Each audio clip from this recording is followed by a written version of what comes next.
नमस्कार। चर्चा में आपका स्वागत है। मैं हूं विकास सिंह।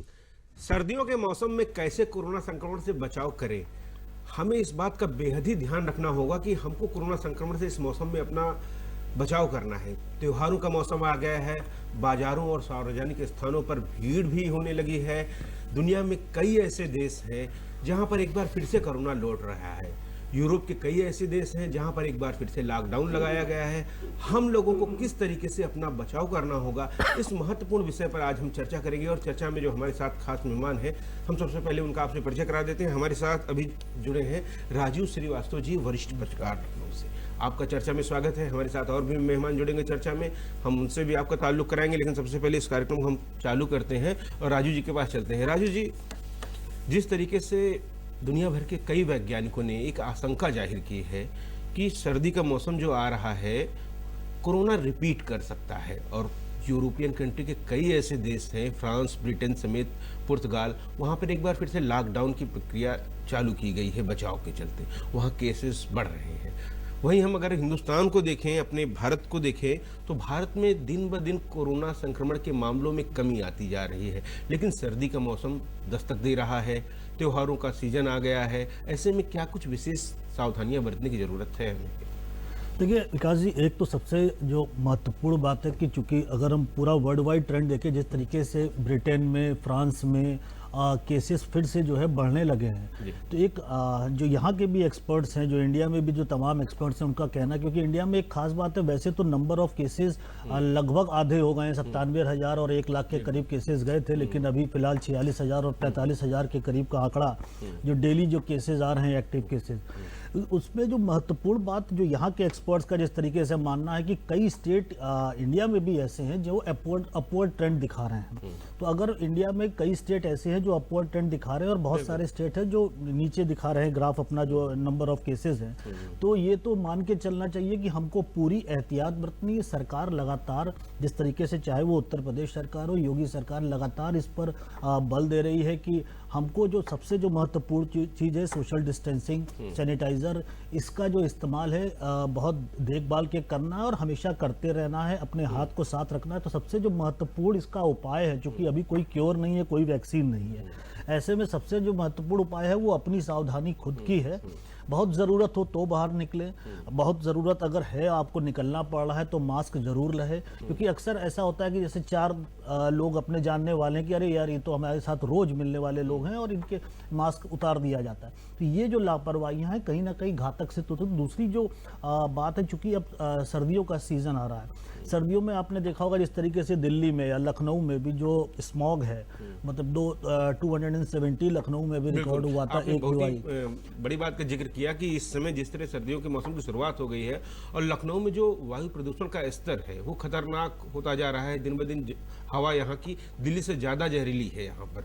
तो ऐसे में भी जो है, कह रहे हैं, सावधानियां बरतने की ज़रूरत है। और सरकार ने कुछ उपाय भी त्वरित कदम उठाए हैं, जैसे कि अगर निर्माण में कार्यों में धूल उड़ती है तो उस पर कुछ जुर्माने का भी प्रावधान है। ये क्या पूरा सरकार ने क्या कार्रवाई इसके ऊपर की है, क्या दिशा निर्देश जारी किए? देखिए, सरकार ने जिस तरीके से अभी जैसे आज की ही गाइडलाइन ले लीजिए, आज जिस तरीके से गाइडलाइन मुख्यमंत्री योगी आदित्यनाथ ने जो टीम 11 की जो बैठक की थी, उसमें साफ तरीके से ये निर्देशित किया है अधिकारियों को कि चूंकि त्यौहार का समय है, इस वक्त लोग खरीदारी करने निकल रहे हैं, पहले तो ये इंश्योर करें कि हर दुकान पे सैनिटाइजर हो, उसके साथ दुकानदार से लेकर के ग्राहक तक दोनों जो है मास्क पहने हो, हमेशा मास्क पहने हो, जो एक बहुत जरूरी कदम है। चूंकि जब तक वैक्सीन नहीं है तब तक हमको इस पर पूरी तरीके से बल देना और अपनी सुरक्षा के लिए ये बहुत जरूरी है, साथ में कहीं हम कैरियर ना साबित हो। इसीलिए इसके साथ साथ अगर आप देखें तो सरकार ने जो एंटीजन टेस्ट है वो तमाम वेंडर्स को किया जाए।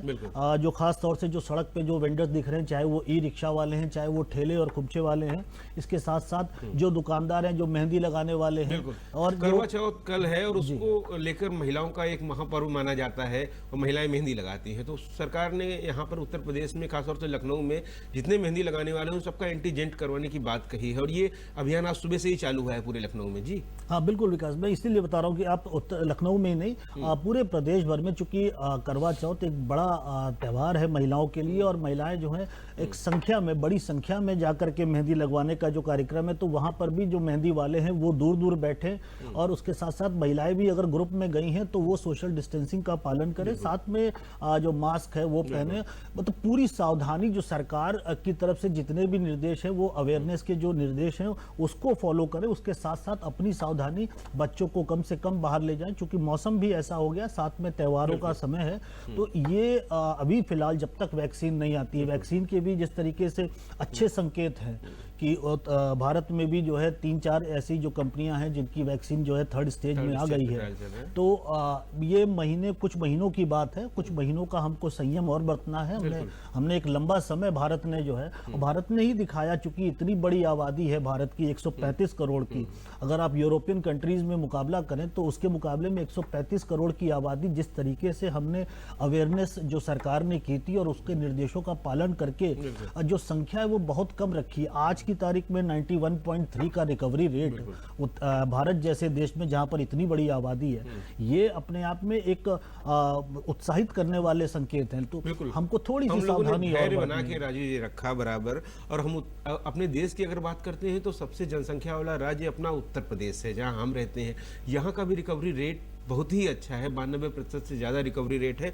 और जो लखनऊ की हम अगर अपनी बात करते हैं, जो संख्या 1100 तक जाती थी वो तकरीबन 200 तक सिमट गई है। और प्रदेश में जिस तरीके से 11,000 तक जाती थी, अब 2,000 के नीचे 1700 से 1800 के बीच में प्रतिदिन संक्रमण के आंकड़े रह गए हैं। लेकिन हम लोगों को अभी सचेत रहने की ज़रूरत है, क्योंकि जिस तरीके से जो वैज्ञानिकों ने आशंका जाहिर की है, पश्चिम के देशों में जिस तरीके से एक बार फिर से कोरोना संक्रमण के मामले बढ़े हैं, क्या अपने यहाँ की जलवायु को अगर देखते हैं तो यहाँ भी आशंका जाहिर की जा सकती है?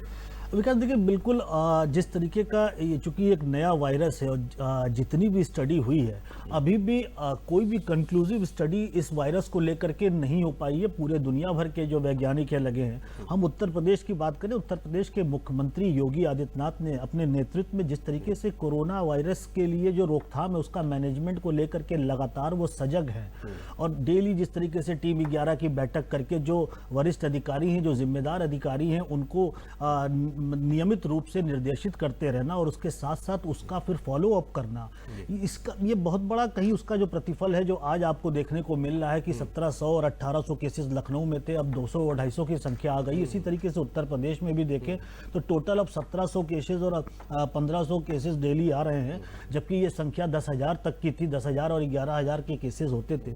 तो कहीं ना कहीं सरकार की तरफ से जो सावधानियां बरतनी चाहिए, जो अधिकारियों को निर्देशित करने की बात है, मुख्यमंत्री की जो मंशा है उसमें कहीं कोई कमी नहीं है, और अधिकारियों को लगातार वो फॉलो अप कर रहे हैं। अब अधिकारियों ने जो ग्रास रूट पे जाकर के डाउन द लाइन जो फॉलो अप करने हैं वो करने हैं। उसके साथ साथ जो बड़ी जिम्मेदारी है, हमें लगता है कि हम नागरिकों की सबसे ज्यादा जिम्मेदारी है, क्योंकि ये एक ऐसा वायरस है जिसके बारे में अभी कुछ नहीं पता है, जब तक कि खास तौर से वैक्सीन नहीं आ जाती है। तो ऐसे में वैक्सीन ना आए तब तक जितनी सावधानी हम बरत सकते हैं अपनी सुरक्षा के लिए, लोगों की सुरक्षा के लिए, चूंकि त्योहार का समय है, भीड़ है अब मार्केट में, बिल्कुल मार्केट में भीड़ है, 30 त्योहार आ रहे हैं, दीपावली आने वाली है, उसके बाद छठ का पर्व आएगा।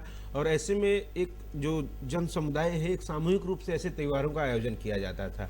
ऐसे में हम लोगों ने पूरा कोरोना संक्रमण काल का, जब फरवरी से लेकर अब तक अगर हम देखते हैं राजू जी, तो उस समय जब लॉकडाउन घोषित हुआ था, उस तब से लेकर अनलॉक अब तक, अब जबकि सब कुछ खुल गए हैं, अब स्कूल भी खुल गए हैं, औद्योगिक इकाइयाँ भी खुल गई हैं, आर्थिक गतिविधियाँ भी तेज़ी से चालू हैं, क्योंकि जीवन जीने के लिए ये सब बहुत जरूरी है। लेकिन अब उस समय के और इस समय के अंतर में आप क्या देखते हैं? लोग बहुत दिन घरों के अंदर रहे, सावधानी बरती, क्या लगता है वो धैर्य कहीं कुछ कम हो रहा है मार्केट में अगर आप जाते हैं देखते हैं? क्योंकि कहीं ना कहीं कुछ लापरवाही लोगों में दिखती है, आपकी मास्क नहीं लगाना, समय पर जो है कह रहे हैं सोशल डिस्टेंसिंग नहीं बनाना, ये सब चीज़ें कहीं ना कहीं कुछ लोगों का धैर्य टूट रहा है। देखिए विकास जी, धैर्य टूटने के साथ साथ अगर चूंकि जिस तरीके से आपने बात की, जो अर्थव्यवस्था की बात करें, क्योंकि भारत एक बहुत बड़ा देश है और उत्तर प्रदेश सबसे बड़ा राज्य है, बल्कि 7वां देश है पूरे अगर विश्व में बात करें, तो ऐसे प्रदेश को चलाने के लिए, अर्थव्यवस्था को चलाने के लिए सब चीज़ों का जो चलायमान होना बहुत आवश्यक है। इसलिए सरकारों की अपनी एक व्यवस्था थी और उन्होंने चलाया और बखूबी चलाना शुरू किया, और शायद इसीलिए अर्थव्यवस्था अब जो है वो पटरी पे आती हुई दिखाई दे रही है। लेकिन जहां धैर्य की अगर हम बात करें, तो चूंकि लोगों में एक लंबा समय रहा, घर के अंदर रहे, कैद रहे, उसके साथ साथ बहुत से घरों, खासतौर से मिडिल क्लास और लोअर मिडिल क्लास की अगर हम बात करें, तो मिडिल क्लास और लोअर मिडिल क्लास को अपना अपना रोज जो उनका यापन था वो बाधित हुआ। तो अब लॉकडाउन जब खुला है तो कोशिश यही है कि घर चल सके, लोग कमाई कर सकें, तो उसमें थोड़ी सी लापरवाही जरूर हो रही है। लेकिन जिस तरीके से हमने संयम बरता है, एक लंबा समय है, 6-8 महीने का जो संयम बरता है, 2-4 महीने की बात और लगती है, ऐसा लगता है जिस तरीके से सरकारों के जो एक संदेश जिस तरीके का आ रहा है, जो हिंट आती है कि अब वैक्सीन का जो स्टेज है वो 3rd स्टेज पर है, और भी अंतर्राष्ट्रीय बाजार में भी तमाम जो कंपनियां हैं, जो तमाम यूनिवर्सिटीज़ है, वहाँ पे जो वैक्सीन बन रही है, तो वो सारी स्टेज अब लगभग फाइनल स्टेज पे है। तो ये एक आखिरी समय है जब आपको संयम बरतना है, और हमें लगता है कि CSIR ने एक उम्मीद भी जाहिर की है, उनके वरिष्ठ वैज्ञानिक ने उम्मीद जाहिर की है कि उनकी दवा भी आखिरी स्टेज में ही है और जल्द ही दवा आ सकती है। हो सकता है दवा वैक्सीन से पहले ही आ जाए। हमारे साथ इस बीच चर्चा में डॉक्टर वेद प्रकाश जी KGMU से जुड़ गए हैं। वेद प्रकाश जी, आपका चर्चा में स्वागत है। वेद प्रकाश जी, जैसा कि हम लोग चर्चा कर रहे हैं कि सर्दियों का मौसम शुरू हो गया है, क्या कोरोना की जो दुनिया भर के वैज्ञानिकों ने एक आशंका जाहिर की है कि दोबारा रिपीट फिर से कर सकता है? अगर रिपीट करता है तो वो किस तरीके की स्थिति होगी? अब तक की स्थिति हम लोगों ने देखी, हम लोगों का बहुत ही अच्छा कार्य रहा, हमारा रिकवरी रेट बहुत अच्छा है। अब दिन ब दिन जिस तरीके से केस आ रहे हैं वो कम होते जा रहे हैं, लगातार कई हफ्तों से कम होते जा रहे हैं, लेकिन वो स्थिति और इस स्थिति की तुलना आप कैसे करते हैं? देखिए विकास जी, जहाँ तक इस महामारी को फेस करने की बात है, इससे लड़ने की बात है, मैं कहूँगा कि जो देश का, हमारी पूरी जनता का जो सहयोग रहा है और जिस तरह का सरकारों का काम रहा है, मैं कहूँगा कि बहुत कम संसाधनों में हम लोग इसमें जीत की तरफ आगे बढ़ रहे हैं, तेज़ी से बढ़ रहे हैं। बड़े बड़े देश, बड़ी बड़ी अर्थव्यवस्थाओं की कमर तोड़ने का काम इस महामारी में हुआ है। लेकिन जो खतरा है, आपने बिल्कुल सही कहा कि दुनिया भर में इस तरह की बातें आ रही हैं कि दूसरी सेकंड वेव आ रही है। सेकंड वेव की वजह से कई जगह लॉकडाउन में जो देश पहले नहीं गए वो फिर लॉकडाउन में जा रहे हैं। कई बार फिर से ऐसी ही स्थितियां खड़ी हो रही हैं जगह जगह जैसी कि पहले थी। सेकंड वेव का जहां तक हमारे देश का सवाल है, आप देखेंगे दिल्ली में भी कुछ केस बीच में बहुत कम हो गए थे, फिर से बढ़ना शुरू हुए। तो ये जो सेकंड वेव है, ये आने की प्रबल संभावनाएं देश में हैं। ऐसे में मैं कहूँगा कि जो उपाय हैं, जब तक वैक्सीन या कोई दवाई एंटीवायरल उसके लिए हमारे पास नहीं आ रही है, तब तक हम सबको, हमारे जनमानस को, जिस तरह से उन्होंने इस लड़ाई को लड़ा है, इसको इसी तरीके से आगे बढ़ाने की आवश्यकता है। माने जो छोटे छोटे उपाय उन लोगों ने किए, चाहे डिस्टेंसिंग का हो, चाहे हैंड हाइजीन का हो, चाहे रेस्पिरेटरी हाइजीन का हो, चाहे आप मास्क पहनने का हो, ये जो उपाय हैं, और ज़्यादा लोगों को इकट्ठा नहीं होना है। त्योहार का मौसम है, शादी ब्याह का मौसम है, तमाम चुनाव भी चल रहे हैं, लेकिन मेरा कहना है कि यदि हम लोग रिलीजियस तरीके से इस समाज को बचा के ले गए तो ये सबसे बड़ी जीत होगी हमारी। डॉक्टर, ठंड का सीजन आ रहा है, हवा भी थोड़ी सी पॉल्यूशन उसमें बढ़ता जा रहा है। ऐसे में हम चाहेंगे कि आप इस स्थिति की गंभीरता को बताएं लोगों को कि इसे हल्के में लेने की जरूरत नहीं है। जो हर साल जो स्थिति आती थी, इस साल स्थिति दूसरी है, इस बार कोरोना है। देखिए, इस मौसम में जो रेस्पिरेटरी इलनेस है वो बढ़ती हैं, चाहे हमारे निमोनिया के केसेज हों, चाहे हमारे अस्थमा के केसेज हों, चाहे हमारे COPD के हों, TB के हों, पुराने जो मरीज़ हैं हमारे जिनका इलाज चल रहा है उनको CVRT के लिए वो भर्ती होने की बात हो, तो ये तमाम तरह के मरीज ऐसे हैं जो इस मौसम में ज़्यादा बढ़ जाते हैं। एक तो एयर की ड्राइनेस से जो इन्फेक्शन है सीधा फेफड़े के अंदर तक पहुंचता है, उसके चलते जो इन्फेक्शन होता है उससे जो हमारी एक अंडरलाइंग जो डिजीज़ प्रोसेस चल रहा है, जो बीमारी है, वो एक्सेसरबेशन में आती है, माने उसके जो सिम्टम और साइन हैं वो बढ़ जाते हैं। तो ऐसे में भर्ती करने की स्थितियां भी बढ़ रही हैं। तो हमें एक कोविड की व्यवस्था, इसके अतिरिक्त नॉन कोविड की व्यवस्था, और दोनों में ओवरलैप है कि जब हमें पता नहीं चल पा रहा है कि कहीं ऐसा तो नहीं कि कोविड के सिम्टम हैं, या हम लोग नज़रअंदाज करते रहें कि ये तो हमारी पुरानी बीमारी के हैं, तो इस तरह की समस्याओं से भी हमारे लोगों को दो चार होना पड़ेगा। तो इसलिए बहुत एक्स्ट्रा कॉशियस रहने का वक्त है, और इस सावधानी से हम लोग अगर सभी जिस तरह का परिचय अब तक दिया है, अगर हमारे लोग ऐसा लगातार देते रहे तो एक बहुत बड़े विनर की तरह से हम लोग सामने आकर के निकलेंगे, जिनकी कि इतनी बड़ी पॉपुलेशन है और इतनी बड़ी जो अर्थव्यवस्था है वो भी पटरी पे आ रही है। तो ऐसे में हम लोग एक जीत की तरफ हैं। तो संयम और सावधानी ये बिल्कुल आवश्यक है कि हम लोग रिलीजियस तरीके से इसका अनुपालन सुनिश्चित करें। बिल्कुल। राजीव जी, हम लोगों ने कोरोना काल में पूरे देश ने बहुत मेहनत की। उत्तर प्रदेश की अगर बात करते हैं, कोरोना संक्रमण के दौरान यहाँ पर जांच की सुविधा उपलब्ध नहीं थी, पुणे जाती थी जांच करने के लिए। आज की डेट में उत्तर प्रदेश में 1.5 लाख से ज़्यादा की जांच हो रही हैं, लगातार हो रही हैं। किसी दिन 1,40,000 से लेकर 1,60,000 65,000 तक होती हैं। ऐसे में संसाधन जुटाने के मामले में सरकार का प्रयास किस तरीके से देखते हैं, और आगे अब जबकि सेकेंड वेव को हमको रोकना है, उसकी चुनौती को हमें स्वीकार करके बचाव करना है अपना।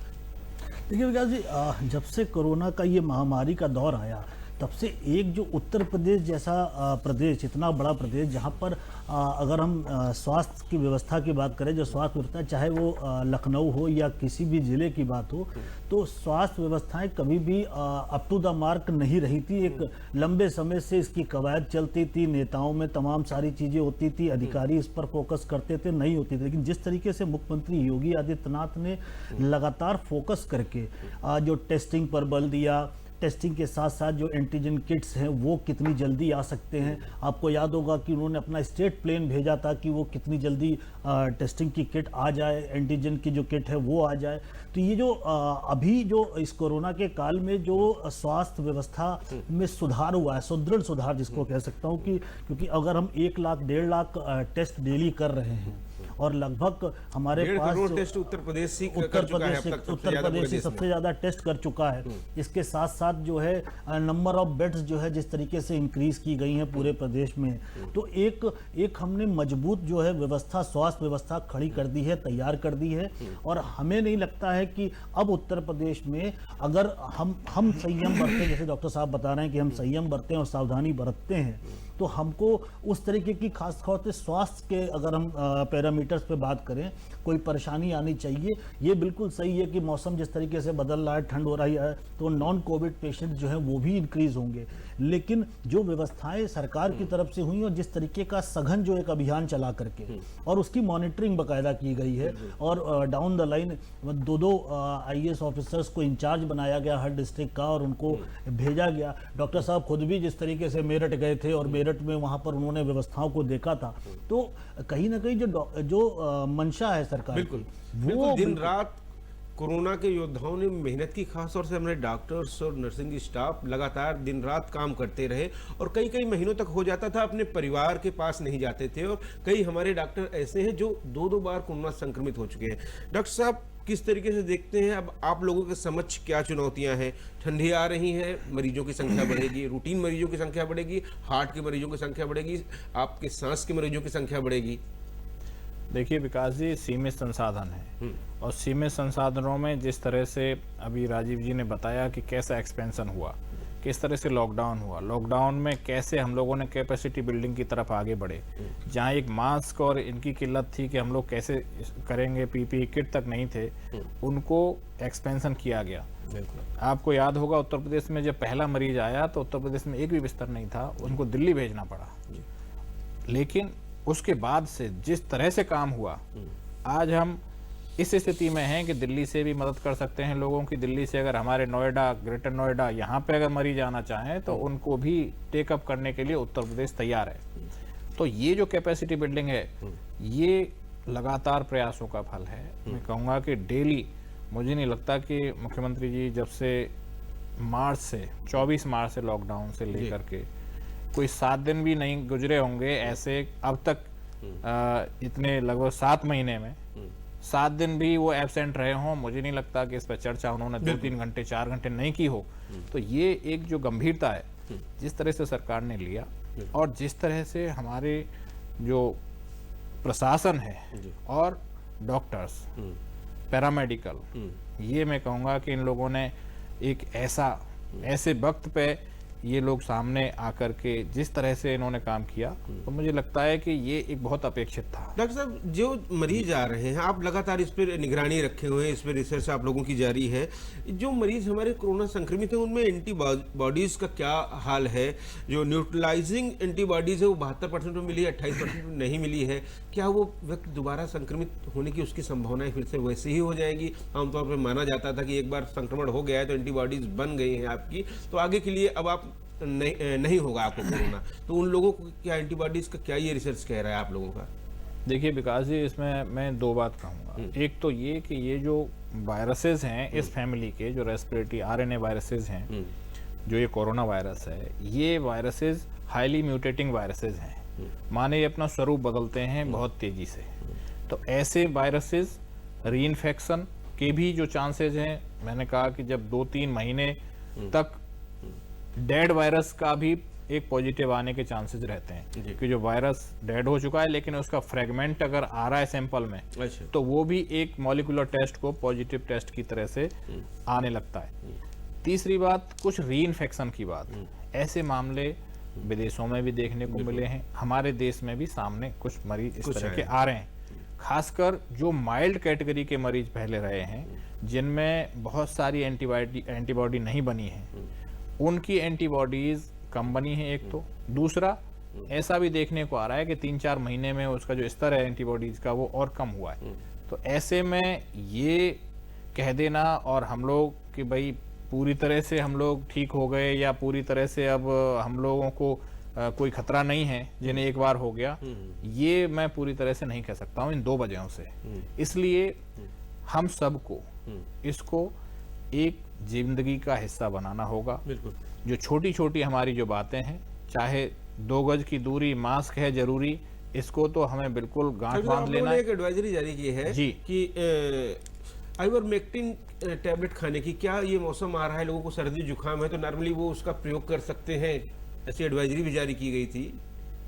बिल्कुल। देखिए विकास जी, आइवरमेक्टिन जो दवा है वैसे तो एंटी हेलमिंथिक है, माने ये पेट के जो कीड़े और ये होते थे इनके लिए दवाई है ये, लेकिन एंटीवायरल इफेक्ट भी इसका बहुत प्रोफाउंड है, बहुत अच्छा एंटीवायरल भी प्रॉपर्टी इसके अंदर है और इसको दोनों तरह से रिकमेंड किया गया। एक तो सुलभ है, सस्ती है, ज़्यादा साइड इफेक्ट प्रोफाइल कुछ नहीं है और सब जगह इसको खाते भी रहे हमारे लोग, फिर से ले सकते हैं। तो ये दोनों तरह से यूज हो सकती है कि या तो हम लोग इलाज के लिए भी देते हैं 3 दिन लगातार, या पहले दिन, 7वें दिन और 30वें दिन और हर महीने फिर 30वें दिन पे इसको देते रहते हैं। तो ये एक प्रिवेंशन का भी काम करती है। बिल्कुल।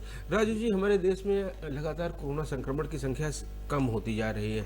हम 11 करोड़ से ज़्यादा जांच कर चुके हैं पूरे देश में और आखिरी के 1 करोड़ की अगर बात करते हैं तो सबसे ज़्यादा कम मरीज इसमें मिले हैं, हमें 4,70,000 मरीज मिले हैं। अब लेकिन हमें संयम किस तरीके की बरतने की जरूरत है? आपको लगता है कि अब लापरवाही तो नहीं बरतनी चाहिए क्योंकि चंद महीने, चंद दिन ही बाकी रह गए हों? जब देखिए बिल्कुल क्रिकेट मैच की भाषा में समझाऊं बहुत आसानी से, जिस तरीके से आखिरी के जो 10 ओवर होते हैं उसमें कभी कभी ऐसा होता है कि पूरी एक लंबी पार्टनरशिप चलती है और आखिरी के 10 ओवर में टीम लड़खड़ा जाती है। तो वो स्थिति कम से कम भारत में ना है, क्योंकि एक बहुत अच्छा प्रयास, चाहे वो डॉक्टरों का हो, चाहे वो सरकारों का हो, चाहे वो नागरिकों का हो, वो एक अच्छा प्रयास था। सभी का एकजुट होकर के जो प्रयास था उसी का नतीजा है कि इतना ज़्यादा रिकवरी रेट भारत जैसे देश में, जहाँ पर 135 करोड़ की आबादी है, 92%, 91% का रिकवरी रेट है। उसके साथ साथ आप देखेंगे 97,000 जो केसेस डेली मिल रहे थे वो अब 46,000 और 45,000 पे आकर हैं। मात्र 5 लाख के करीब, 5,70,000 के करीब जो है अब एक्टिव केसेस बचे हैं। यानी जो एक बड़ी संख्या की जो एक्टिव केसेस और जो ठीक होने वालों की संख्या ज्यादा है, ज्यादा हो गई है। तो 81 लाख के करीब केसेस थे जिसमें से अब मात्र 5,70,000 के करीब केसेस बचे हैं। तो ये बड़ी सुखद स्थिति है। अगर हम देखें तो हमने जिस तरीके से संयम बरता है, भारत वैसे भी संयम के लिए जाना जाता है। यहाँ के लोग धीरवान और तमाम चीजें जो हमको संस्कृति में हमें मिली है वो सारी कहीं ना कहीं परिलक्षित हो रही है इस देश में। इस वक्त हमारा जो प्रयास है उसमें कहीं ना कहीं दिख रही है। तो बिल्कुल ये बेहद ही महत्वपूर्ण चीज़ें हैं जिनका हम लोगों को ध्यान रखना होगा। इस महत्वपूर्ण चर्चा में हमारे खास मेहमानों ने भाग लिया, इसलिए उनका बहुत बहुत आभार। तो बिल्कुल इसी उम्मीद के साथ कि सर्दियों का मौसम आ गया है, आप लोग विशेष सावधानी रखें, मास्क लगा के रखें, दूरी बना कर रखें और बार बार साबुन से हाथ धुलते रहें, यही बहुत है ज़रूरी। आज के कार्यक्रम में बस इतना ही। नमस्कार।